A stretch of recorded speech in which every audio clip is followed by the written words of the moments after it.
مجھے نہیں لگتا کہ اب مستقبل میں پاکستان میں اس قسم کا کوئی ایڈونچر ہوگا کہ کوئی مذہبی جماعت گود لی جائے اور اس کے ذریعے مسلمانوں کا قتل عام کروایا جائے. اگر آپ کی بات سے ایگری کر لیتے ہیں اس کے ذریعے کچھ گراؤنڈ پہ ہمیں ریالٹیز نظر آنی چاہیے. لیکن میں یہاں پہ ایگزسٹ کر رہا ہوں, ورنہ جتنے مجھ سے مولوی تنگ ہیں, کوئی قانونی چارہ جوئی کر کے میری اکیڈمی ابھی تک بند کروا دیتے ہیں. مذہب کی بنیاد کے اوپر ہم نے فرقہ واریت نہیں ہونے دینی یہاں پہ. یہ آپ کا انالیسز ہے یا نہیں؟ یہ تو میرے پاس اندر کی رپورٹ بھی ہے. ہمارے پنجاب کے سب سے طاقتور بندے نے یہ مقدمہ رکھا, آفیسر تھا ہمارے ادارے کا, اس کمیونٹی سے تعلق رکھتا تھا جسے آئین میں کافر ڈکلیئر کیا گیا. کی وجہ سے مولوی جو ہے وہ آئے دن ہمارے ساتھ پھڈا کرتے تھے تو ہم نے اس کی ٹرانسفر کر دی. تو پاکستان کی سب سے طاقتور شخصیت نے اس میٹنگ میں انہیں کہا مذہب کی بنیاد کے اوپر ہم نے فرقہ واریت نہیں ہونے دینی یہاں پہ. میں خود جس گلی میں رہتا ہوں پیچھے ساری کرسچنس کی آبادی ہے. ہم جس طرح مسلمانوں پہ چیریٹی کرتے ہیں ان کے لیے بھی چیریٹی میں ہم اللہ کا شکر ہے مال دیتے ہیں. سعد رضوی صاحب بہت بڑی بلیسنگ ہے TLP کے لیے, انہوں نے ڈنگ نکال دیا. TLP کا آپ نے آخری دھرنا کب دیکھا ہے مجھے بتائیں. اب تو انہوں نے باقاعدہ اپروو کیا ہے. آپ مرکزی شورا کی اجازت کے بغیر نہ تو کوئی دھرنا دے سکتے ہیں نہ روڈ بلاک کر سکتے ہیں. میرے پاس اندر کی بھی خبر ہے, اپیرنٹلی بھی نظر آ رہا ہے. اپریل 2025 کے اندر علماء کرام کی فہرست نے وہ فتویٰ دیا ہے کہ دنیا کی ہر فوج کے اوپر جہاد لازم ہو چکا ہے, اس کے اندر سعد رضوی بھی شامل ہے. میں آج بھی یہ کہتا ہوں عمران خان صاحب اپنی پاپولیرٹی کو سائڈ پہ رکھیں اور ایگری کریں دوسری جماعتوں کے ساتھ. چارٹر آف ڈیموکریسی اور چارٹر آف اکانومی لکھیں. اگر آپ نے اسٹیبلشمنٹ کی انوالومنٹ ہماری پالیٹکس میں کم کرنی ہے تو ساری کی ساری مذہبی جماعتوں کو, پولیٹیکل جماعتوں کو ایک جگہ جمع ہونا ہوگا. جو لوگ سمجھتے ہیں کہ ہم مظلوم ہیں تو ٹھیک ہے, سسٹم کو آگے بڑھانے کے لیے چلیں اور اپنی باری کا انتظار کریں. اسٹیبلشمنٹ ظاہر ہے پاکستان بنتے ہی ڈومیننٹ تھی. حجاج ابن یوسف کا ایک قول ہے, جو ہاتھ تمہاری گردن کی طرف بڑھے اسے کاٹ دو, اگر کاٹ نہیں سکتے تو چوم لو. تو ہماری مذہبی جماعتوں نے چوم لیا, انہیں پتا ہم نہیں کاٹ سکتے. محمد علی جناح اور ڈاکٹر اقبال کے بعد اگر کوئی تیسرا بندہ ایسا ہے نا جس پہ پوری نیشن ناز کرتی ہے اور ایگری ہے تو ڈاکٹر عبدالقدیر خان ہے. میں تھوڑا سا ڈس ایگری کروں گا کیونکہ ظاہر گروپس ہیں پاکستان کے, نہیں میں بتا دیتا ہوں, ابھی بتا دیتا ہوں سر. میری پوڈ کاسٹ کے اندر ڈاکٹر پرویز ہود بھائی نے کہا کہ ڈاکٹر قدیر خان نے کوئی نہیں کیا تو چائنیز نے پاکستان کو بم بنا کے دیا. میری پوڈ کاسٹ کے اندر میں آپ کو لنک بھیج دوں گا. پرویز ہود بھائی کی بڑی رسپیکٹ کرتا ہوں, انہیں یہ زیب نہیں دیتا کہ یہ بات کریں. معذرت کے ساتھ اس موقع پہ آ کے ہود بھائی سے میں کہوں گا کہ آپ مولویوں سے بھی نیچے گر گئے. اگر فلسطین کو الگ ریاست مل جاتی ہے اور ہمارے لاکھوں بھائیوں کا خون محفوظ ہو جاتا ہے, اس کے اگینسٹ دنیا کے مسلمان ملک اسرائیل کو تسلیم کریں تو ہمیں تو اپنے مسلمان بھائیوں کی جان بچانی چاہیے. تسلیم کرنے میں کوئی حرج نہیں ہے. پاکستان کے اندر جو لفظ یہودی ہے اس کو عمومی طور پہ گالی کے طور پہ دیکھا جاتا ہے. بہت ایکسٹریم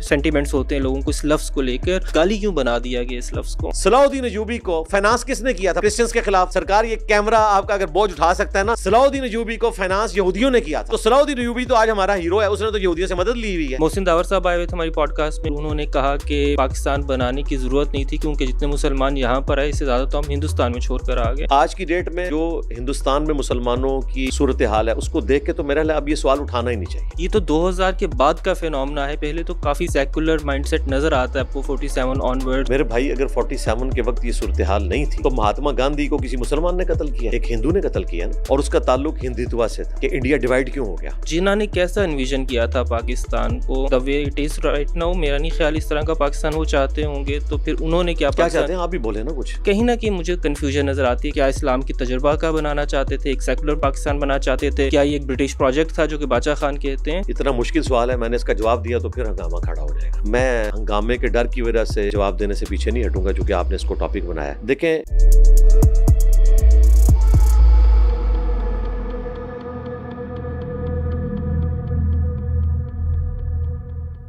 علی بھائی, عمومی طور پہ میں کوئی تمہید نہیں باندھتا, بہت ڈائریکٹ سوال کرنے کی کوشش کرتا ہوں, لیکن اس دفعہ موضوع ایسے کہ ذرا سی مجھے کانٹیکسٹ جو ہے وہ بلڈ کرنا ہوگا.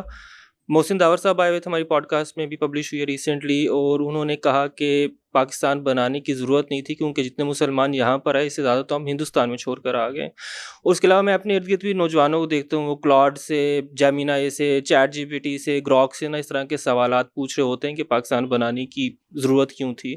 پھر ظاہر ایک تاریخ بھی ہمیں نظر آتی ہے, اکبر کے دور کے اندر بھی آپ کو نظر آتا ہے کہ ان کے کیبنٹ کے اندر ہندو بھی موجود ہیں, سکھ بھی موجود ہیں, شیواجی مہاراج ہو کے رنجیت سنگھ.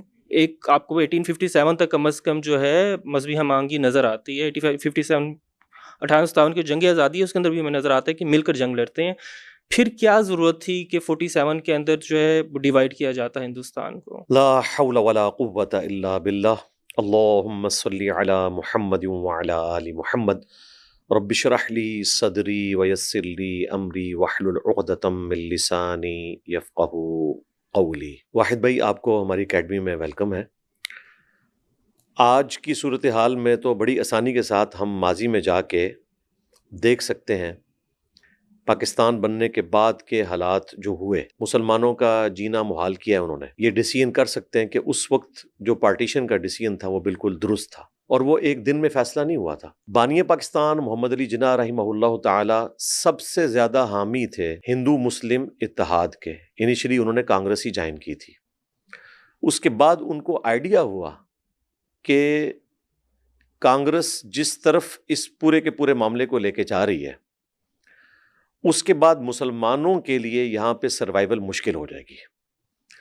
مسلمان اس وقت بھی مائنورٹی میں تھے، آج بھی اگر آپ کمبائنڈ کر لیں تب بھی مائنورٹی میں، میجورٹی میں اب بھی موجود نہیں ہے۔ آج کی ڈیٹ میں جو ہندوستان میں مسلمانوں کی صورتحال ہے اس کو دیکھ کے تو میرا خیال ہے اب یہ سوال اٹھانا ہی نہیں چاہیے۔ باقی جو چند ایک پوائنٹس اٹھاتے ہیں، اوور آل بگر پکچر میں چیزوں کو نہیں دیکھتے، تو پھر آپ کو چند ایک جگہوں پہ کچھ ڈرا بیکس بھی نظر آئیں گے، لیکن اوور آل دیکھا جائے تو اس وقت کم از کم 24 کروڑ عوام پاکستان کے وہ تو سکون کی زندگی گزار رہے ہیں نا، ایز کمپیئر ٹو 18-20 کروڑ عوام جو ہیں وہ انڈیا کے۔ یہ تو 2000 کے بعد کا فینومنا ہے، پچھلے 20-25 سال کا فینومنا ہے یہ جو ہندو فیشزم کا ہے۔ اس سے پہلے تو کافی سیکولر مائنڈ سیٹ نظر آتا ہے آپ کو 47 آن ورڈز، کانگریس کا وہاں کے آپ کے پریزیڈنٹس دیکھیں تو مسلمز آتے رہے ہیں، ان کی ملٹری کے اندر مسلمز رہے ہیں۔ یہ تو بہت مشکل ہے کہنا کہ 47 میں پتہ تھا کہ سن 2000 کے بعد بھارت کے اندر جو ہے اس طرح کے لوگ آ جائیں گے۔ اسپیشلی 57 کے بعد کا جو ٹائم ہے اس کے اندر آپ کو 3 گروپس نظر آتے ہیں جو جب ہم ڈیوائڈ کی طرف آ رہے ہیں، کہ میری جو انڈرسٹینڈنگ ہے کس وجہ سے ہم لوگ ڈیوائڈ کی طرف کیے، وہ یہ تھا کہ ایک طرف آپ کو مسلم آئسولیشنسٹ نظر آتے ہیں، مدرسہ بریلوی صاحب کا جو اسکول آف تھاٹ ہے کہ آپ جو ہے وہ لائلسٹ بھی ہیں لیکن آپ نے تعلیم بھی حاصل نہیں کرنی ہے گوروں کی، اور بس اپنے آپ کو ایک آئسولیشن کے اندر ہی رکھنا ہے۔ پھر آپ کو سر سید احمد خان نظر آتے ہیں، وہ ایجوکیشن کی بات کرتے ہیں۔ سیاستدان آپ کو نظر آتے ہیں، وہ بات کرتے ہیں فیوچر کے اندر پاکستان کے بننے کی، اور اس کے ساتھ ساتھ آپ کو ایک حد تک جو ہے وہ آرمڈ اسٹرگل بھی نظر آتی ہے، فقیر آف اے پی نظر آتے ہیں، پیر بگارہ نظر آتے ہیں۔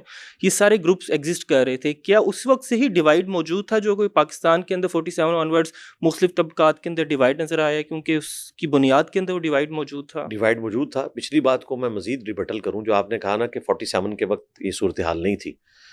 میرے بھائی، اگر 47 کے وقت یہ صورتحال نہیں تھی تو مہاتما گاندھی کو کسی مسلمان نے قتل کیا ہے؟ ایک ہندو نے قتل کیا نا۔ کس بنیاد کے اوپر کیا ہے؟ کہ انڈیا ڈیوائڈ کیوں ہو گیا؟ اس بنیاد کے اوپر کیا، اور اس کا تعلق ہندوتوا سے تھا۔ آپ کیا سمجھتے ہیں یہ اچانک جو ہے وہ بی جے پی سامنے آ گئی ہے؟ یہ آر ایس ایس وہ لوگ ہیں، یہ 2025 میں 100 سال ہندوتوا کے پورے ہونے والے ہیں، انہوں نے اپنے مہاتما کو قتل کیا ہوا ہے اس زمانے میں۔ تو وہ کانگریس چونکہ ڈومیننٹ تھی، یہ چیزیں دب گئی تھیں، لیکن ایک نہ ایک دن یہ نکلنی تھی۔ رہی جو مسلمانوں کی آپس کی ڈویژن کی آپ نے بات کی، بالکل موجود تھی۔ احمد بریلوی صاحب ایک الگ معاملے میں کھڑے ہوئے تھے، لیکن وہ بھی مسلمانوں کے 2 ملکوں کے حق میں تھے۔ بریلوی مکتبہ فکر 100% حامی تھا سب کانٹیننٹ کی ڈویژن کا۔ احمد رضا بریلوی جی، احمد بریلوی صاحب جن کی آپ بات کر رہے ہیں وہ دیوبند مدرسہ ہے، وہ حامی نہیں تھے۔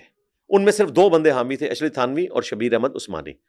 اسی لیے آج بریلوی مکتبہ فکر کے لوگ جب کتابیں لکھتے ہیں نا، باقاعدہ ایک کتاب انہوں نے لکھی ہے مخالفین پاکستان، اور وہی چیز پبلک میں عام ہوئی ہوئی ہے۔ وہ ڈومیننٹ ہیں اپنی تعداد کے اعتبار سے، اور وہ بتاتے ہیں کہ دیوبند کہتے ہیں یہ مخالفین پاکستان ہے، انہوں نے پاکستان بننے کی مخالفت کی ہوئی ہے کانگریس نے، اور کانگریس تو آج بھی سیکولرزم کا نعرہ لگاتی ہے۔ تو بریلوی مکتبہ فکر جو سب سے بڑا مکتبہ فکر ہے، وہ تو اس کو کیش کرواتے ہیں۔ ایون مودودی صاحب کو اس کی وجہ سے گالیاں دیتے ہیں وہ، حالانکہ مودودی صاحب پاکستان بننے کے بعد پاکستان آ گئے تھے، اور انہوں نے پھر اس کو ایکسیپٹ کیا، اور پھر قرارداد مقاصد جب ہوئی تو مودودی صاحب نے یہ کہا کہ آج ریاست پاکستان نے کلمہ پڑھ لیا ہے۔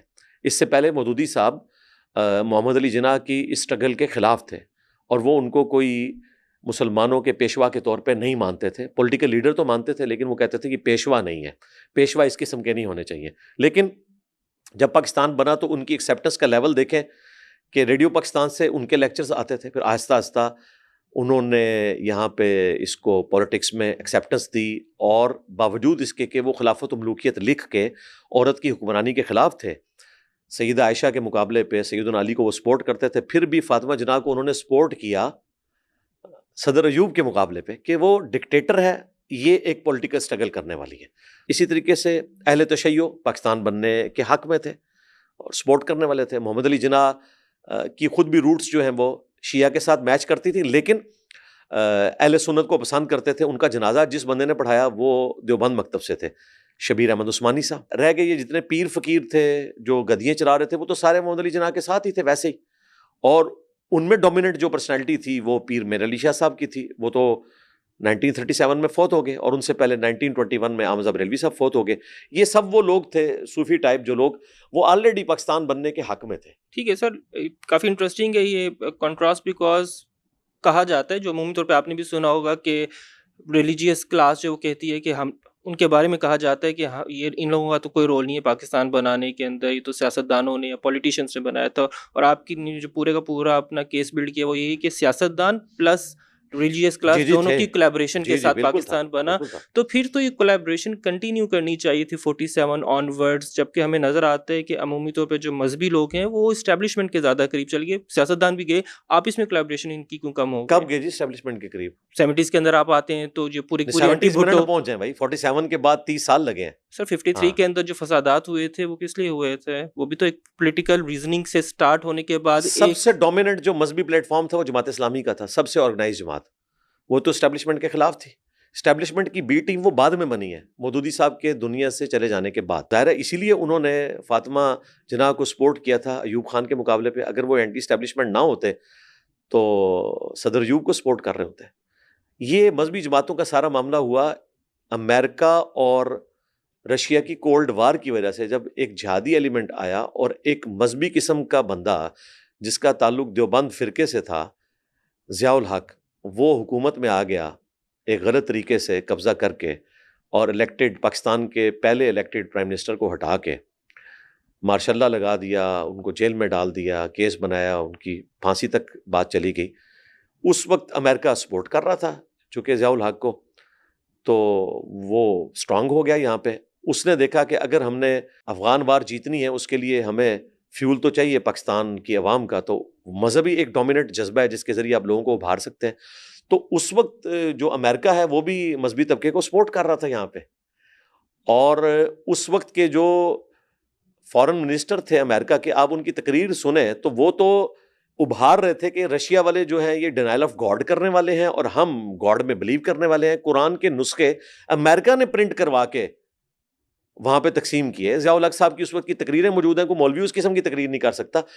وہ جو ہم سو کالڈ جہاد کے ایندھن میں جھونکے گئے, اس دوران آپ کو یہ چیز نظر آ رہی ہے کہ وہ مولوی اوپر ہے, وہ مولویوں کو یوز کیا گیا. یہ بات آپ کی درست ہے کہ مذہبی طبقے نے زیادہ تر اسٹیبلشمنٹ کا ساتھ دیا. اس کے پیچھے ریزن یہ تھی کہ ان کو ویسی ایکسیپٹنس نہیں ملی جو ہمارے پولیٹیکل لیڈرز کو ملی. یعنی اگر آپ کمپیئر کریں بھٹو صاحب کو مودودی صاحب سے, تو بھٹو صاحب کے فیم کا لیول بہت اوپر تھا. تو جماعت اسلامی نے اس وقت تک تو نظریاتی سیاست کی جب تک مودودی صاحب زندہ تھے. اس کے بعد ان لوگوں نے دیکھا کہ ہم اس طریقے سے تو نہیں پولیٹیکل جماعتوں کو ہرا سکتے, تو ہم اسٹیبلشمنٹ کے اعلی کار بنے. لیکن اسٹیبلشمنٹ نے بھی ان کو کبھی اپنے نشان کے ساتھ الیکشن نہیں لڑنے دیا اس زمانے میں جب یہ ڈومیننٹ تھے, اور آئی جے آئی بنوا دی, اور اس کے ساتھ پھر بعد میں علیحدہ ہوئے, لیکن سپورٹ انہی کو ساتھ کرتے رہے. آپ ہی کہہ رہے ہیں کہ جو آپ کی مذہبی جماعتیں تھیں انہوں نے اسٹیبلشمنٹ کو جو ہے کافی زیادہ ریزسٹ کیا. اس کا مطلب ہے کہ ان کی ایک اسٹریٹ پاور بھی موجود تھی جس کے تھرو وہ اس کو کنٹینیوسلی ریزسٹ کر سکتے تھے. ہمیں نظر آتا ہے کہ انہوں نے اسٹریٹ پاور کو یوز کیا مذہبی منافرت کے اندر. ہمیں نظر آتا ہے کہ لاہور کے اندر اگر وہ جس اسکیل کے اوپر انہوں نے فسادات کیے تھے 53 کے اندر, اس اسکیل کے اوپر اگر یہ جا سکتے ہیں تو اس کا مطلب ہے کہ اسٹیبلشمنٹ کے اگینسٹ بھی کس ٹاپک کے اوپر کیے سر 1953 کے اندر تو ختم نبوت کے معاملے میں لیکن اس کے پیچھے چیپٹر کو کھولے گے تو پھر پتہ چلے گا نا کہ ریزن کیا تھا. سر ظفر اللہ کے خلاف بنیادی طور پہ وہ مہم تھی جس کو مذہبی رنگ دیا گیا تھا. کیونکہ سر ظفر اللہ خان جو ہیں وہ مسلمانوں کا یا اس وقت جو بھی پاکستان کا مقدمہ تھا وہ انٹرنیشنلی کنٹیسٹ کر رہے تھے. اس وہاں سے سٹارٹ ہوا تو ان کو اینڈ پہ ریزائن کرنا پڑا. اب آپ کہہ دیں کہ وہ ختم نبوت کا مسئلہ تھا تو ہماری نبوت کا مسئلہ تو تھا. دیکھیں وہی بات ہے نا کہ میں اس لیے آپ کی زبان سے سننا چاہ رہا تھا. آپ نے جب پہلی دفعہ بھی 1953 کی بات کی تو آپ نے مینشن نہیں کیا کہ ریزن کیا بنی تھی. ختم نبوت کا ایشو تو ظاہر ہے 1908 میں غلام احمد قادیانی دجال اپنے انجام کو پہنچا. اس وقت سے لے کر پاکستان بننے تک, چونکہ ہم انگریزوں کے انڈر تھے, اس وقت بھی لوگوں نے مخالفت کی. کفر کے فتوے اسی وقت غلام احمد قادیانی کے اوپر آ چکے تھے, لیکن حکومت چونکہ انگریزوں کے پاس تھی تو ظاہر ہے کہ وہ تو ایک سیکولر گورنمنٹ تھی. جب پاکستان بنا تو اس کے بعد ظاہر ہے میجورٹی تو ظاہر ہے وہ تھی کہ جو ان کو کافر سمجھتے تھے، ہم بھی ان کو کافر سمجھتے ہیں، باقی ان کو بھی جینے کا حق ہے، وہ بھی اپنی عبادت گاہوں میں جائیں، ان کو بھی جابس ملنی چاہیے. ہمارا جو ان سے اختلاف ہے وہ ایک عقیدے کا اختلاف ہے، وہ رہے گا، وہ اپنی جگہ موجود ہے.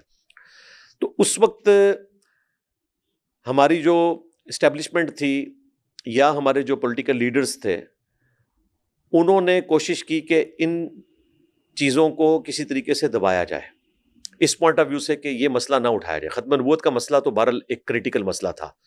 جب ہم نے ایک الگ سے ملک حاصل کیا، اس ملک حاصل کرنے میں ان لوگوں کی کوئی کنٹریبیوشن نہیں ہے جو لوگ بعد میں 1974 کے اندر کافر قرار دیے گئے. ظاہر ہے پاکستان بنانے والے تو وہ لوگ نہیں تھے. پاکستان چند انڈیویجولز کا تو ظاہر ہے اپنا انڈیویجول رول دیکھیں، ہوگا.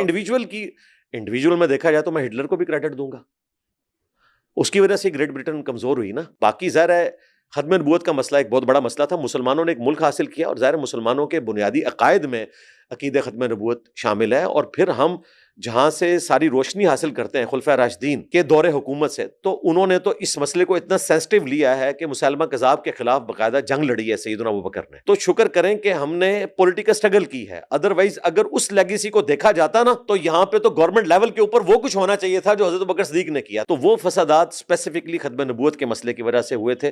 وہ کوئی وہ والی مذہبی جنگ نہیں تھی کہ جو آپ اس کو مذہبی جنگ بنا کے پیش کریں. جو بنیادی وجہ تھی نا میرا سوال کرنے کی، وہ یہ نہیں تھی کہ صحیح یا غلط کے اوپر، اس کا مقصد یہ تھا کہ کیپیسٹی تھی مذہبی جماعتوں کے اندر کہ وہ اگر چاہتے تو بہت میسو اسکیل پہ پروٹیسٹ کر سکتے ہیں. یہ کیپیسٹی آپ کے پاس ہے 53 کے اندر، تو کیوں اس کے بعد لگاتار پاکستان کے اندر یہ جو پولیٹیکل سرکس چلتا رہا ہے، اس کے بعد ڈکٹیٹرشپ آتی رہی، اتنی پاورفل اسٹرگل آپ کر سکتے ہو تو کیپیسٹی اپنے بعد میں ان مذہبی جماعتوں نے ان لوگوں کے خلاف کیوں نہیں دکھائی، ایوب کے خلاف کیوں نہیں دکھائی، یا وہ جو پوری کی پوری ایک لسٹ دکھائی نا، لیکن ظاہر ہے کہ وہ ڈومیننٹ تھے نا.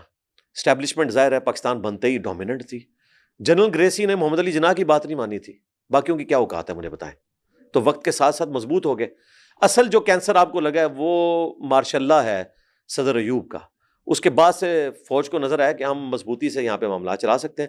تو حجاج ابن یوسف کا ایک قول ہے کہ جو ہاتھ تمہاری گردن کی طرف بڑھے اسے کاٹ دو، اگر کاٹ نہیں سکتے تو چوم لو. تو ہماری مذہبی جماعتوں نے چوم لیا، انہیں پتا ہم نہیں کاٹ سکتے. تو یہ وجہ تھی. بہرحال میں بھی سمجھتا ہوں کہ اگر وہ مذہبی جماعتیں اسٹریٹ پاور کے ذریعے کھڑی رہتی تو بھی شاید کوئی کامیابی حاصل نہ ہوتی، کیونکہ جس کے ہاتھ میں بندوق ہے نا وہ طاقتور ہے. پاکستان میں ان کی ڈومیننسی ہے، اس سے مزید فساد کھڑا ہونا تھا. میں پولیٹیکل سٹرگل میں بلیو کرتا ہوں. پولیٹیکل سٹرگل ہونی چاہیے تھی، بجائے یہ کہ مذہبی جماعتیں اسٹیبلشمنٹ کا اعلی کار بن کے نواز شریف اور بے نظیر کی حکومت گراتے اور یہ آپس میں بھی ایک دوسرے کی حکومتیں گراتے. اس وقت charter of democracy, charter of economy لکھا جاتا تو ملک کی صورتحال آج ایسی نہ ہوتی. میں آج بھی یہ کہتا ہوں کہ عمران خان صاحب اپنی پاپولیرٹی کو سائڈ پہ رکھیں اور ایگری کریں دوسری جماعتوں کے ساتھ، چارٹر آف ڈیموکریسی اور چارٹر آف اکانومی لکھیں.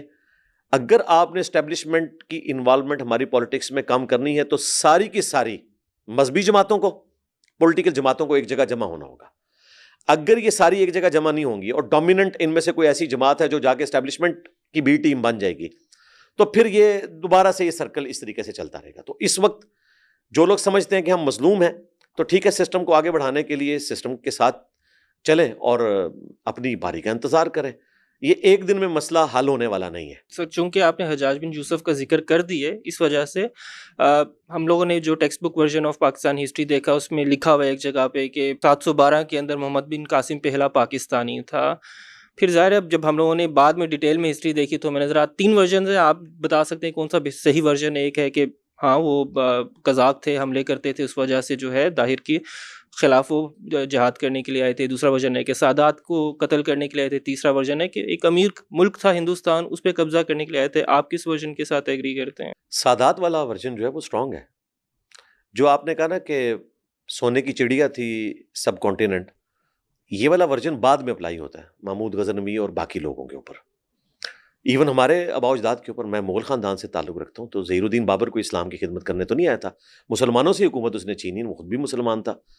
لیکن جو محمد بن قاسم والا جو فیکٹر ہے وہ ظاہر اسلام کے ساتھ اس کا لینا دینا نہیں تھا، وہ سادات کے ساتھ ہی تھا. وہ پہلے پاکستانی تھے. نہیں پاکستانی کہاں سے بھائی، وہ عربی تھے. اور دیکھیں ان کے ساتھ خود کیا ہوئی ہے، پیچھے خلافت چینج ہوگی نا. پہلے ولید بن عبد الملک جو ہے وہ خلیفہ تھا، اس نے حجاج ابن یوسف کو گورنر لگایا ہوا تھا. حجاز کا، بلکہ اس کے والد عبد الملک بن مروان نے لگایا ہوا تھا، وہ اچانک مر گیا اور سلمان بن عبد الملک جو ہے وہ خلیفہ بنا. اس نے حجاج ابن یوسف کو بھی زندان میں ڈلوا دیا اور اس کے جتنے چاہنے والے تھے سب کو زندان میں ڈلوایا، اور اس ظلم کا خاتمہ ہوا. اور بعد میں پھر عمر بن عبدالعزیز ان کے بعد خلیفہ بنے، انہوں نے تو پھر بنو امیہ کی ساری چیزوں کو ریورس کر دیا. 45-46 میں اب ہم دیکھتے ہیں، اگر آپ ہوتے اس وقت اور آپ کے سامنے آئیڈیا آف پاکستان ہوتا، تو آپ کے خیال سے جنہوں نے کیسا انویژن کیا تھا پاکستان کو the way it is right now? میرا نہیں خیال اس طرح کا پاکستان وہ چاہتے ہوں گے، تو پھر انہوں نے کیا کیا پاکستان. چاہتے ہیں آپ بھی بولیں نا کچھ، میں تو پھر اچھا، میرے خیال سے جو ہے وہ ایک طرف ہمیں نظر آتا ہے کہ 11 اگست کی اسپیچ ہے، بہت زیادہ سیکولر طبقہ پاکستان کے اندر اس کو کوٹ کرتا ہے. ہمیں ان کے ایکشنز نظر آتے ہیں. اسلامک ریکنسٹرکشن ڈپارٹمنٹ جو ہے وہ کہتے ہیں کہ وہ ہونا چاہیے پاکستان کے اندر، ایک ہی انہوں نے آرڈر دیا تھا اپیرنٹلی، اور وہ اس حوالے سے تھا.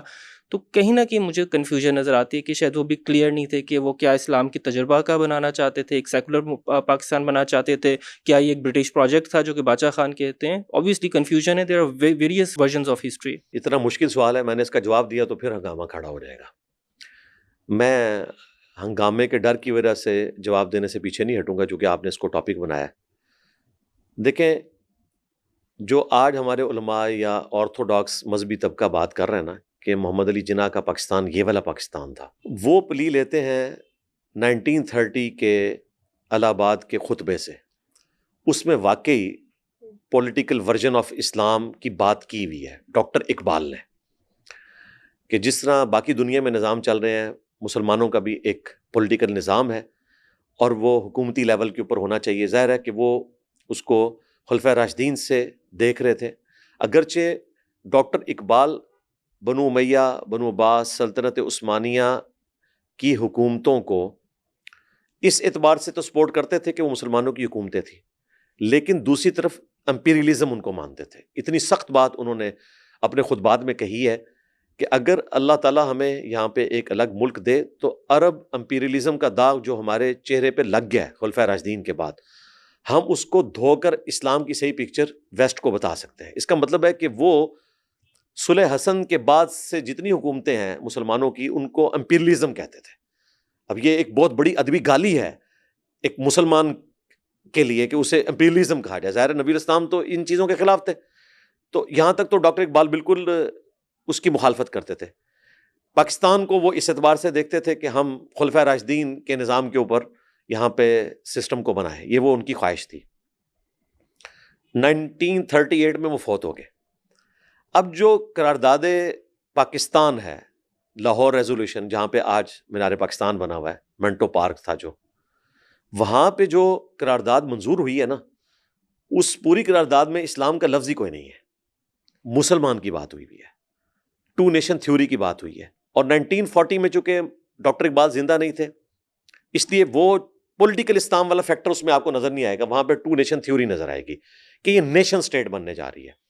لیکن یہ بھی حقیقت ہے کہ چونکہ مسلم جو نیشن ہے اس کی بنیاد اسلام کے اوپر ہی ہوگی، اس سے تو ہٹ سکتے نہیں ہیں. لیکن پولیٹیکل اسلام کی بات اس پوری قرارداد میں نہیں ہوئی بھی. اور یہ قرارداد بھی 3 دن تک یہ جلسہ ہوتا رہا تھا، 22، 23 اور 24 مارچ کو. بعد میں 23 مارچ اسے ڈکلیئر کیا گیا، ورنہ اس کو 24 مارچ ڈکلیئر کرنا چاہیے تھا.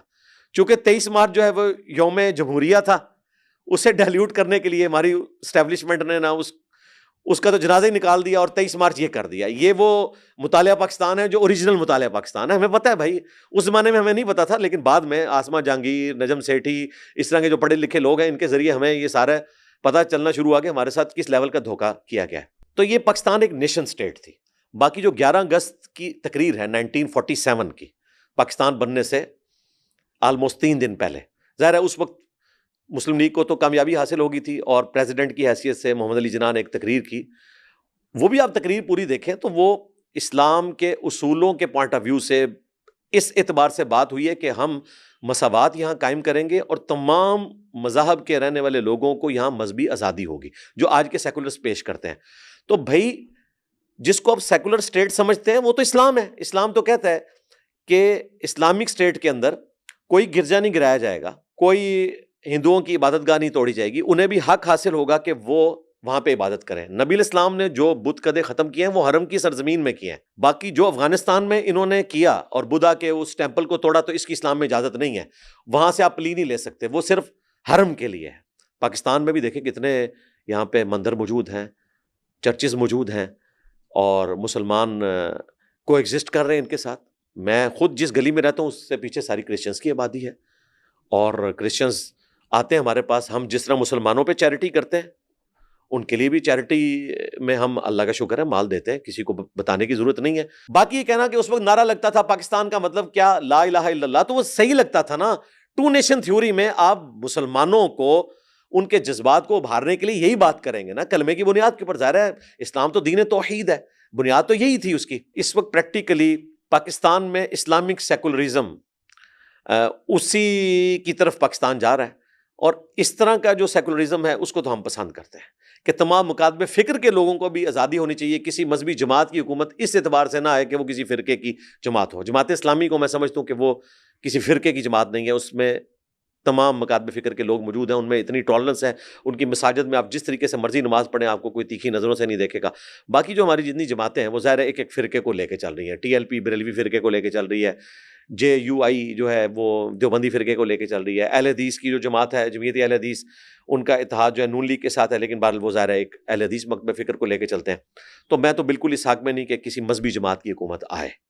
اس سے بہتر یہ ہے کہ پیپلز پارٹی کی گورنمنٹ آ جائے, ہمیں جینے کا حق دیں گے. اس سے بہتر ہے پی ٹی آئی کی گورنمنٹ آ جائے, ہمیں جینے کا حق دیں گے. نون لیگ کی حکومت آ جائے, ہمیں جینے کا حق دیں گے. اور اگر کوئی مذہبی جماعت آنی ہے گورنمنٹ میں تو میں سپورٹ کروں گا جماعت اسلامی کو, جن میں ٹالرنس بھی موجود ہے, ان میں کمپیٹنسی بھی موجود ہے حکومت چلانے کی. میں یہ عادت نہیں, میں کاٹتا نہیں ہوں بات کو, لیکن کچھ چیزیں میرے ذہن میں ہیں جو میں چاہتا ہوں کہ اس کو کنٹینیو کریں.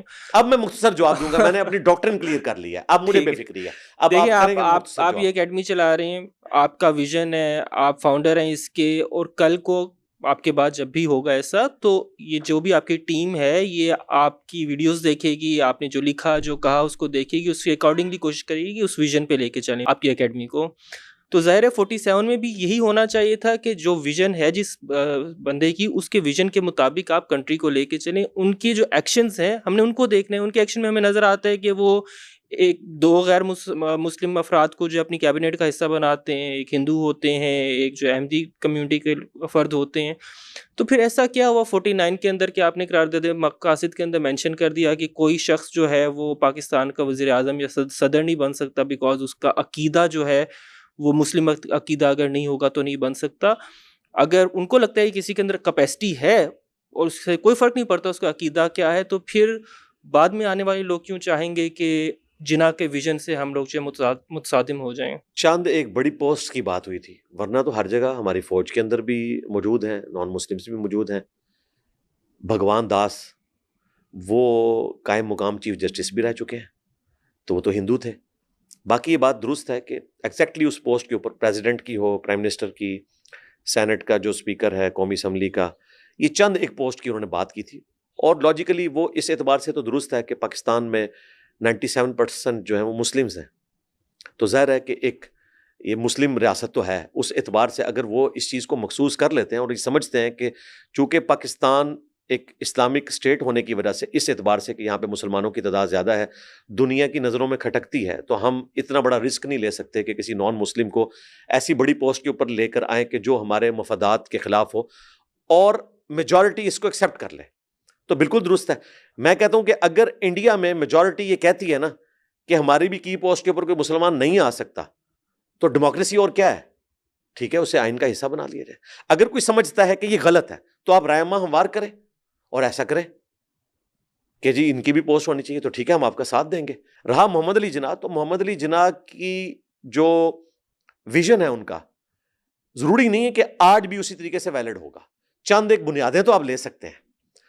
ان کا جو اسرائیل کے پوائنٹ آف ویو سے ایک موقف تھا بڑا سخت تھا. آج پاکستان کا جو موقف ہے وہ کیا ہے؟ پاکستان یہ کہتا ہے کہ ہم دو نیشنز کے اندر بلیو کرتے ہیں کہ اگر 2 اسٹیٹ سولوشن ہمیں مل جاتا ہے تو فلسطین کے حق میں یہ چیز بہتر ہے, تو پھر اسرائیل کے تسلیم کرنے کے بارے میں ہم کچھ سوچ سکتے ہیں. ہم جذباتی باتوں کو چھوڑیں.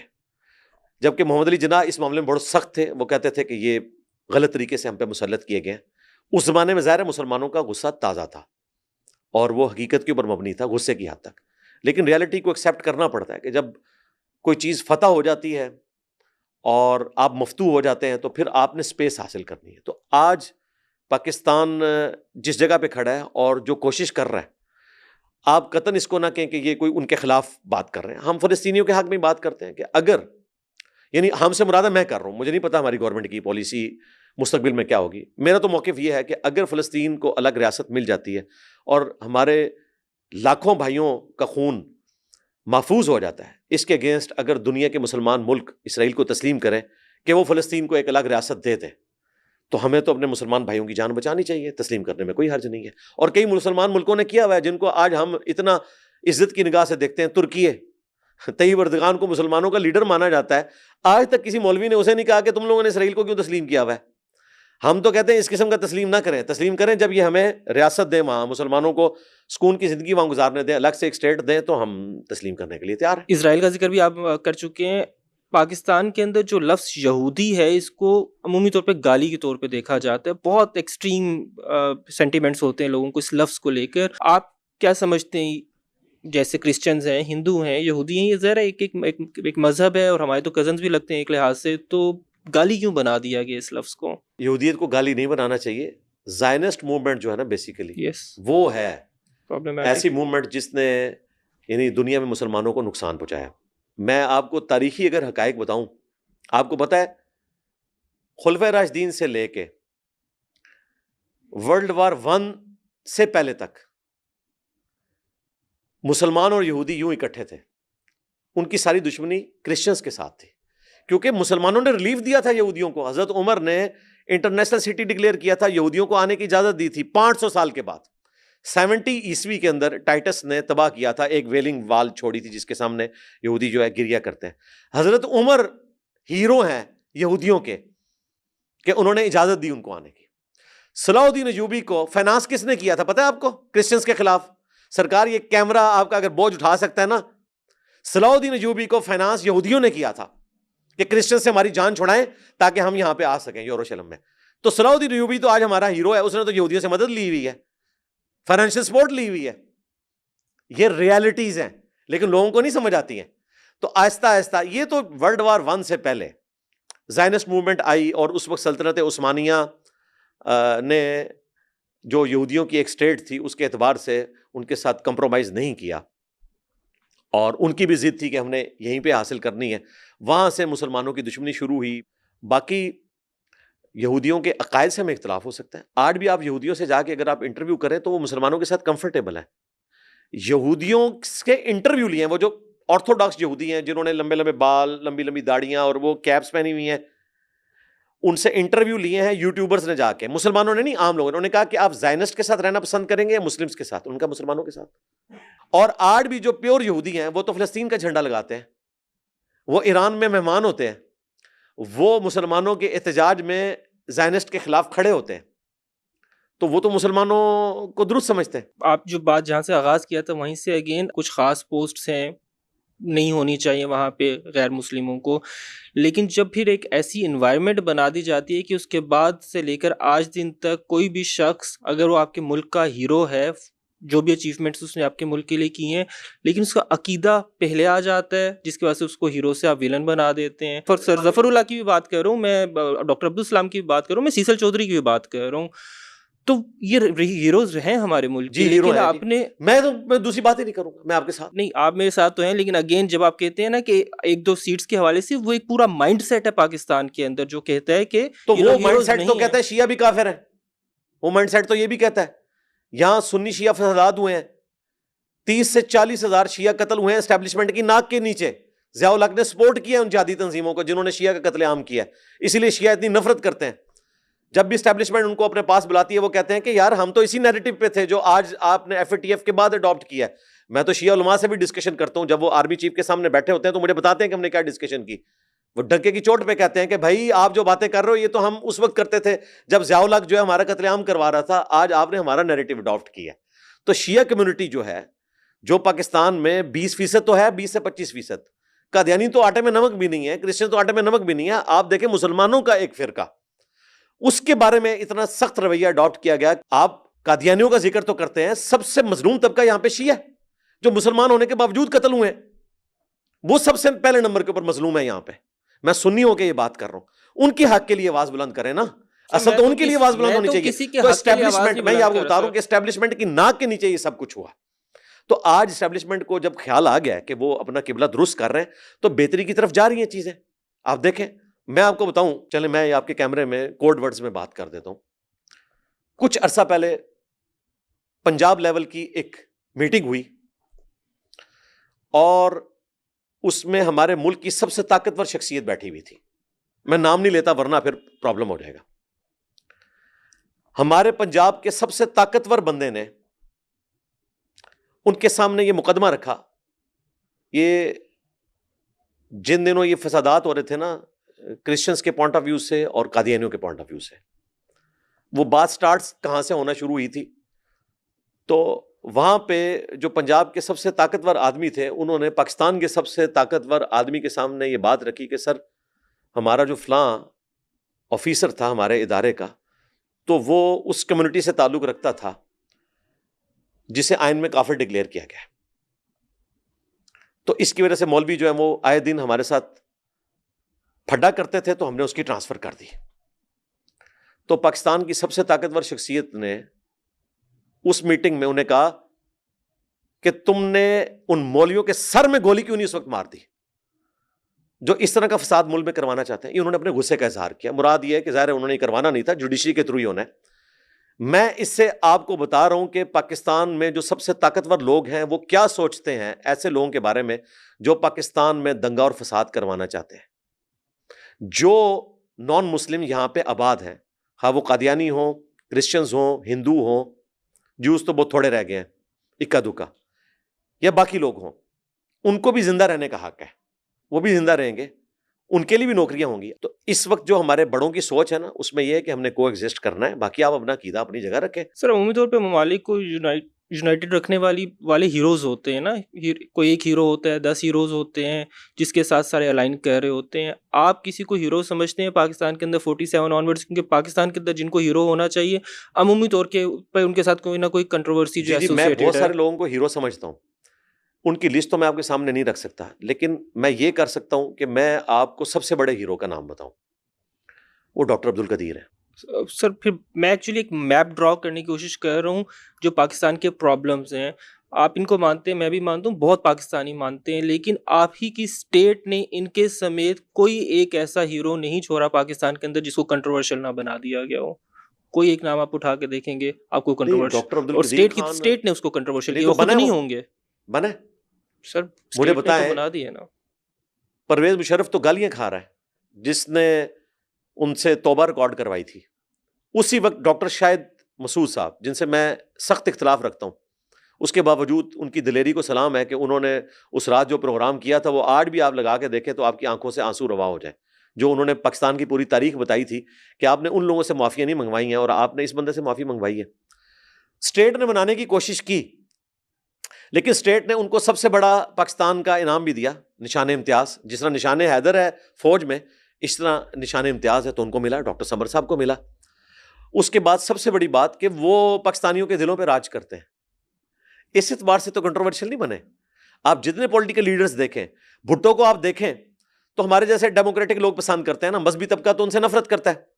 اسی طریقے سے نواز شریف صاحب کو دیکھیں تو باقی پارٹیوں سے نفرت کرتی ہیں. عمران خان صاحب کو دیکھیں تو جو مذہبی طبقہ ہے یا دوسری جماعتیں وہ ان سے نفرت کرتی ہیں. لیکن ڈاکٹر عبدالقدیر خان وہ ایک بندہ ہے، میں کہتا ہوں محمد علی جناح اور ڈاکٹر اقبال کے بعد اگر کوئی تیسرا بندہ ایسا ہے نا جس پہ پوری نیشن ناز کرتی ہے اور ایگری ہے باوجود اس کے کہ ہماری اسٹیٹ نے اس کے ساتھ زیادتی بھی کی ہو، تو ڈاکٹر عبدالقدیر خان ہے. سر میں تھوڑا سا ڈس ایگری کروں گا کیونکہ ظاہر گروپس ہیں پاکستان کو، آپ ایک نیشن کے مجھے آپ پاکٹس بتائیں ہیں. نا. نہیں میں بتا دیتا ہوں، ابھی بتا دیتا ہوں. سر میری میری پوڈ کاسٹ کے اندر ڈاکٹر پرویز ہود بھائی نے، جن کو ماننے والے بھی اچھے خاصے، ان کی بھی اچھی خاصی فالوئنگ ہے، انہوں نے کہا کہ ڈاکٹر قدیر خان نے کوئی نہیں کیا تو چائنیز نے پاکستان کو بم بنا کے دیا. میری پوڈ کاسٹ کے اندر میں آپ کو لنک بھیج دوں گا. انہوں نے بنا کے دیا، ان کا کوئی کام نہیں ہے. بھائی کی بڑی رسپیکٹ کرتا ہوں اور میں ان سے ایکسپیکٹ نہیں کر رہا تھا کہ وہ یہ بات کرتے. انہیں یہ زیب نہیں دیتا کہ یہ بات کریں. ان کا جو لیول ہے، ان کی جو ایتھکس ہے، وہ مولوی طبقے میں بھی اتنی ایتھکس موجود نہیں ہے. لیکن معذرت کے ساتھ اس موقع پہ آ کے ہود بھائی سے میں کہوں گا کہ آپ مولویوں سے بھی نیچے گر گئے. وانتم تعلمون. میں تو اس ادارے کے ساتھ وابستہ رہا ہوں، مجھے گراؤنڈ ریئلٹیز پتہ ہے. میں تو ان لیبس کے اندر بھی گیا ہوں, تو نان سینس بات ہے. چلے میں آپ کو, انہوں نے کہا کہ چائنیز کا میپ یار سپورٹ زیادہ بات ہے, میں نہیں چھوڑ جانتا دیں. چائنیز سے بھی پیچھے, آپ جرمنی کے پاس چلے جائیں. دنیا میں یہ ٹیکنالوجی کہاں سے آئی ہے؟ سب سے پہلے V2 راکٹ جرمنی نے بنایا تھا. جرمن سائنٹسٹ جو ہے وہ امریکہ نے لیے, 1.5 لاکھ بندہ انہوں نے مینہٹن پروجیکٹ کے اندر بھرتی کیا اور ایٹم بم بنا دیا, اور اس کا تجربہ پریکٹیکلی بھی کر کے انسانیت کو انہوں نے مارا. اس کے بعد جو ہے وہ کچھ سائنٹسٹ جو ہے وہ رشینز کے پاس چلے گئے, دوسرے نمبر پہ رشیا آیا, پھر چائنا آیا, پھر ظاہر انہی لوگوں سے لیا نا. تو یہ ٹیکنالوجی ٹرانسفر ضرور ہوئی ہے, لیکن مجھے بتائیں امام مسجد یا مفتی اعظم سعودی عرب کو اگر یہ ٹیکنالوجی ٹرانسفر کی جائے تو وہ کیا یہ بنا لے گا؟ وہ ڈاکٹر عبد القدیر ہی بنائے گا. یہ تو مطلب ان کو سوچنا چاہیے. پھر میں اگلی بات کروں گا, KRLs ایبریشن ہے. یہ کس چیز کی ایبریشن ہے؟ کوہٹا ریسرچ لیبارٹری نہیں. KRLs کی نہیں ہے؟ نہیں. انٹرسٹنگ, بتائیں. ہاں جی, ہاں جی, یہ خان ریسرچ لیبارٹریز ہے. اوکے. ڈاکٹر عبد القدیر خان کے نام پہ ہے KRL. یہ اوریجنل والے خان کی میں بات کر رہا ہوں, یعنی خان جو ہمارا ہیرو ہے. کون سا خان؟ عبد القدیر خان. میں جسٹ وہ اگین جو میں آپ سے کہا میپ ڈرا کریں گے, اینڈ پہ پکچر بن جائے گی کہ کہاں کہاں پاکستان کے اندر کیوں ڈیوائڈ آتی رہی ہے. 79 کے بعد جو ایرانین ایکسپینشنزم تھا, اس کے نتیجے کے اندر پاکستان کے اندر ریاست کو محسوس ہوا کہ یہ خطرہ ہو سکتے ہیں پاکستان کے لیے, تو ان کو کاؤنٹر کرنے کی ضرورت ہے. پھر اس کی ایگزامپلس بھی ہیں, ظاہر ہے انہوں نے جو ہے وہ زکوٰۃ والے معاملے کے اوپر خاصا میسو قسم کا احتجاج بھی کیا تھا اسلام آباد کے اندر. تو ان کو کاؤنٹر کرنے کے لیے انہوں نے کیا کیا, انہوں نے پراکسیز بنانا شروع کر دی. سپاہ صحابہ, لشکر جنگی, ہم جانتے ہیں جب ریاست کو ضرورت ہوتی ہے تو یہ پراکسیز بنا لیتی ہے, لیکن جب ریاست چاہتی ہے تو ان پراکسیز کو ختم بھی کر لیتی ہے. پھر بعد میں ملک اسحاق کے ساتھ کیا, ریاض بصرہ کے ساتھ کیا, وہ اسی ریاست نے کیا. آپ کے خیال سے سیکٹیرین ڈیوائڈ جو پاکستان کے اندر پیدا ہوئی, اس کا فیوچر کیا ہے؟ اس کو کیسے, کیونکہ آپ بھی ذکر کرتے ہیں, پیچھے بھی لکھا ہوا ہے, اس کو مینڈ کرنے کی ضرورت ہے نا. یہ جو اتنی ڈیوائڈ ہے پاکستان کے اندر, بے تحاشا فرقے, اس کو کیسے مینڈ کیا جائے گا؟ دیکھیں, اس کو ختم تو آپ نہیں کر سکتے. کو ایگزسٹ کرنے والی پالیسی آپ رکھ سکتے ہیں, اور اسی کی طرف پاکستان جا رہا ہے. اس وقت جو ہماری اسٹیبلشمنٹ ہے, ہماری فوج, اس کی سوچ یہی ہے کہ یہ تجربات سے ہم نے خاری کاٹی ہے. دیکھیں جاتے جاتے باجوہ صاحب نے جو آخری تقریر کی ہے, اس میں انہوں نے خود مانا ہے کہ ہم سب سے زیادہ قربانیاں دیتے ہیں اور سب سے زیادہ گالیاں پاکستانی فوج کو کھانی پڑتی ہیں. اس کے پیچھے ہمارا پولیٹکس میں لچ فرائی کرنا ہے, یہ سب سے بڑی ریزن ہے. اور ظاہر ہے کہ وہ سلسلہ آج تک جاری ہے, وہ اپنے آپ کو نکال نہیں سکے. اس کے پیچھے ان کے پاس اپنے آرگومنٹ موجود ہیں کہ اب ظاہر ایک وائرس تیار ہوا ہے, اسے منطقی انجام تک پہنچانے کے لیے, اس کو کنفائنڈ کرنے کے لیے کسی درجے میں, ظاہر ہے پولیٹیکل جماعتیں تو اس لیول کے اوپر نہیں ہیں, تو وہ کر رہے ہیں, وہ جسٹیفیکیشن دیتے ہیں. میرے نزدیک کیا ہے, میرے خیال میں تو یہ وائرس تیار ہی نہیں کرنا چاہیے تھا. بہرحال وہ کیا کر رہے ہیں, وہ ان کا اپنا معاملہ ہے. مستقبل میں تو انہوں نے بھائی طے کر لیا ہے کہ اب کوئی نان اسٹیٹ ایکٹر جماعت نہیں ہوگی. یہ پاکستان نے اب طے کر لیا ہے. ہم نے کسی کو گود نہیں لینا, ایٹ لیسٹ مذہب کی بنیاد کے اوپر ہم نے فرقہ واریت نہیں ہونے دینی یہاں پہ. یہ آپ کا انالیسز ہے یا آپ کیا, آپ کو انفارمیشن ہے؟ اندر کی رپورٹ بھی ہے. اندر سے رپورٹ یہ نہیں کہ میں کوئی ان سے رابطے میں رہتا ہوں, مراد یہ ہے کہ ہم رونا روتے تھے, تو اللہ کا شکر ہے کہ ہمارے جیسے لوگوں کے رونا رونے کی وجہ سے, اور ہم سے بڑے لوگ ہیں جنہوں نے ہم سے پہلے رونا رویا ہے, چاہے وہ غامدی صاحب ہوں, آسمہ جہانگیر ہوں, یا باقی لوگ, اور پھر FATF کی وجہ سے جو ہم نے سیکھا, اور جس طرح ہماری فوج کو قربانیاں دینی پڑی, تو اب ان کو یہ سمجھ آ گیا کہ اب یہ معاملات اس طریقے سے آگے نہیں چلیں گے.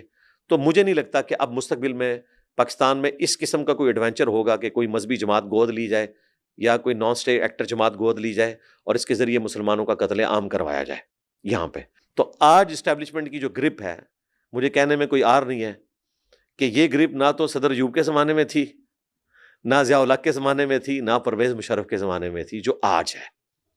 اور ظاہر ہے وہ اس وجہ سے ہے کہ اس دفعہ جو انہوں نے تجربہ کیا وہ ان کے گاٹے فٹ ہو گیا. اس کی وجہ سے اب ظاہر ہے کہ ملک کی سروائیول کی خاطر, اسٹیبلٹی کی خاطر انہیں اپنا رول ادا کرنا پڑ رہا ہے. سر اگر آپ کی بات سے ایگری کر لیتے ہیں کہ ایسا کچھ ہو رہا ہے, تو اس کے ذریعے کچھ گراؤنڈ پہ ہمیں ریالٹیز نظر آنی چاہیے, پریکٹیکل چیزیں ہوتی نظر آنی چاہیے. آپ نے جس جماعت کا ذکر کیا 2017 میں بننے والی TLP جو تھی, 2018 میں ظاہر وہ تیسری بڑی جماعت تھی, 2024 میں بھی اچھے خاصے ووٹ لیے, لیکن ان کی جو بنیاد ہے وہ کہیں نہ کہیں گستاخی کے آس پاس گھومتی ہے کہ پاکستان کے اندر کچھ چند گستاخ ہیں, گروپس ہے گستاخوں کا جو پاکستان کے اندر یہ سب کچھ کرتے ہیں. آپ سمجھ رہے ہیں میں کیا بات کروں. اس کے نتیجے میں وہ جماعت اپیرنٹلی بنی, کم از کم اس وقت بنی تھی, آج نہیں ہے. لیکن آپ اس کا رزلٹ یہ دیکھیں کہ 2022 سے لے کر ابھی تک 700 سے زیادہ کیسز FIA کے اندر کہا جاتا ہے کہ ایک آرگنائزڈ گروپ جو ہے بلاسفیمی کا کر رہا ہے. ان لوگوں نے آغاز کیا تھا اس چیز کا. اگر آج ریاست ان کے ساتھ نہیں کھڑی تو اتنے سارے کیسز کیسے پاسبل ہے کہ اتنا گراف اوپر چلا جائے؟ 24 کروڑ کی وام میں 700 کیس تو کچھ بھی نہیں ہے بھائی. 24 کروڑ کا ایٹم بم ہے ہم. 47. اب آ جائیں آپ ٹی ایل پی کی طرف. ٹی ایل پی کے بارے میں آپ کو میں وثوق سے کہوں گا, میرے پاس اندر کی بھی خبر ہے, اپیرنٹلی بھی نظر آ رہا ہے.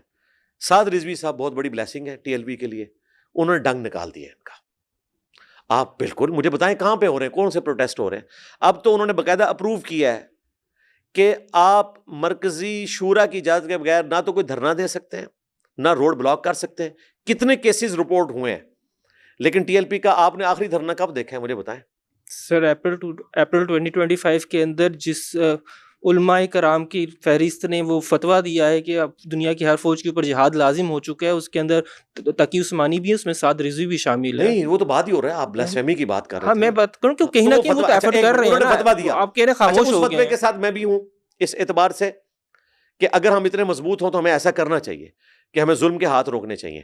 لیکن اس کے بعد کیا پاکستان کی آرمی نے یا پولیٹیکل گورنمنٹ نے ان کے اس فتوے کے اوپر عمل کیا, اور عمل نہ کرنے کے نتیجے میں کیا ملک بلاک ہوا ہے؟ کوئی آپ کو دنگا فساد نظر آیا ہے؟ سر لاسٹ پہ میں عمومی طور پہ ہائپوتھیٹیکل سچویشن رکھتا ہوں تو آپ آل ان آل ہیں پاکستان کے اندر, ساری اتھارٹیز آپ کے پاس ہیں, کون سے 2-3 کام آپ ایسے کریں گے کہ پاکستان کی ڈائریکشن ٹھیک ہو جائے؟ ادھر اٹس اکانومی, پاکستان کے اندر جو یونٹی کے مسائل ہیں وہ اس میں کمی آ سکے, دنیا کے اندر کچھ نام جو ہے کچھ عزت پاسپورٹ کی زیادہ ہو سکے, 3-4 ایسے کام اس ڈائریکشن کی طرف. دیکھیں میں تو اللہ کی پناہ میں آتا ہوں کہ اس قسم کی صورتحال سے مجھے گزرنا پڑے. میں چپ کر کے یہ کروں گا کہ جو جس فیلڈ کا ایکسپرٹ ہے نا, اس ایکسپرٹ کے حوالے وہ سارے کام کر دوں گا میرٹ کی بنیاد کے اوپر. ایکسپرٹس کے حوالے چیزیں ہونی چاہیے. یہ نہیں ہے کہ ہماری سائنس اور ٹیکنالوجی کا منسٹر جو ہے وہ بندہ ہو جو خود وکیل ہے, اس کا کیا لینا دینا بھائی سائنس اور ٹیکنالوجی کے ساتھ. اسی طریقے سے ہمارا فارن منسٹر وہ ہے جسے پتہ ہی نہیں ہے کہ اس نے گفتگو کس طریقے سے کرنی ہے. ظاہر ہے پھر میں پاکستان کرکٹ بورڈ جو ہے وہ کسی ایسے بندے کے حوالے نہیں کروں گا جو اسٹیبلشمنٹ کی آنکھوں کا تارا ہے. جو اس فیلڈ کے اب بندہ ہے میں اس کے حوالے کروں گا کہ بھائی تم چلاؤ اس کو. میں اسلامک سیکولرزم میں بلیو رکھتا ہوں. اس کو ڈیفائن کریں گے کیا ہوتا ہے؟ اسلامک سیکولرزم ویسے ہی ہے جس طرح کہ اسلامک بینکنگ کی ٹرم ڈیوائز ہوئی. بینکنگ یہودیوں نے شروع کی تھی, لیکن آج اسلامک بینکنگ ہے جو اسلام کے بنیادی اصولوں کے مطابق ہو. باقی ظاہر ہے آپ اس کو ماڈیفائی کر سکتے ہیں. بنیادی اصول وہی ہے کہ سود نہیں ہونا چاہیے, کسی کا استحصال نہیں ہونا چاہیے. اسلامک سیکولرزم یہ ہے کہ آپ اس ماڈرن ورلڈ میں اسلام کے بنیادی اصولوں کے مطابق جو چیز اسلام نے حرام قرار نہیں دی ہے اور وہ آپ کی حکومت چلانے کے لیے ضروری ہے, آپ اس کو اڈاپٹ کریں اور کسی ایک اسکول آف تھاٹ کو ڈومینیٹ نہ کریں, اگرچہ وہ تعداد میں زیادہ بھی ہو, کہ وہ باقیوں کا یہاں سے قلع کما کرتے ہیں. سب کو مذہبی آزادی ہو, خواہ وہ مسلمانوں کے اسکول آف تھاٹ ہوں چاہے نان مسلمس کے. میں اسے اسلامک سیکولرزم کا نام دیتا ہوں. اس لیول کے اوپر اترنا, مثلا میں آپ کو ایک مثال دے دیتا ہوں, جو پچھلے دنوں یہ ڈرامہ بازی کی طالبان نے پاکستان کے قومی ترانے کے اوپر کھڑے نہیں ہوئے. چائنا جا کے کھڑے ہو جاتے ہیں, یہاں نہیں کھڑے ہوتے, ٹھیک ہے, جہاں سے ان کو فائدہ مل رہا ہے وہاں جا کے ان کا اسلام بدل جاتا ہے. میرے نزدیک یہ کوئی غیر اسلامی بات نہیں ہے. قومی ترانے کے اوپر آپ کھڑے ہو سکتے ہیں. یہ کوئی ہمارے استاد ڈاکٹر صاحب سخت تھے, وہ کہتے تھے یہ ملک کی نماز ہے, آپ کھڑے ہو رہے ہیں. ہم یہ جذباتی چیزوں کو نہیں مانتے. تو جو چیز ہے اس ماڈرن ورلڈ میں جو قرآن و سنت کے خلاف نہیں ہے, آپ اس کو اڈاپٹ کریں اور بہتری کے لیے کوشش کریں. میں کبھی نہیں کہوں گا کہ ہمارے پرائم منسٹر کی داڑھی ضرور ہونی چاہیے, یا شاہ فیصل مسجد میں وہ بندہ نماز پڑھائے کہ جو جس نے داڑھی رکھی ہوئی ہو. نہیں, شاہ فیصل مسجد میں پرائم منسٹر کو نماز پڑھانی چاہیے. اگر اسے قرآن پڑھنا آتا ہے تو ٹھیک ہے, نماز پڑھائے. کہ میں عورتوں کی تعلیم کے حق میں ہوں. آپ اگر مجھے کہیں کہ جی وہ عورتوں کی تعلیم کو اس لیول کے اوپر اسلام انکریج نہیں کرتا, ڈسکریج تو بالکل نہیں کرتا. اسلام کہتا ہے کہ پریکٹیکلی جو ہے وہ مرد سامنے آئے اور یہ سارے کام کریں. تو پھر میں آپ کو بتاؤں گا, بخاری مسلم میں حدیث ہے کہ عورتوں نے مرہم پٹی کی تھی ان زخمیوں کی جو مرد تھے اور نامحرم مرد تھے ان کے لیے, اور ان پٹی کرنے والوں میں ہماری ماں سیدہ عائشہ بھی شامل ہے. تو آپ کیا کہیں گے؟ تو نرسنگ کی فیلڈ میں عورتوں کو جانا چاہیے, گائنی کی فیلڈ میں عورتوں کو جانا چاہیے, ٹھیک ہے. میں نے اپنی بیٹی کو میڈیکل کی فیلڈ میں ڈالا ہے.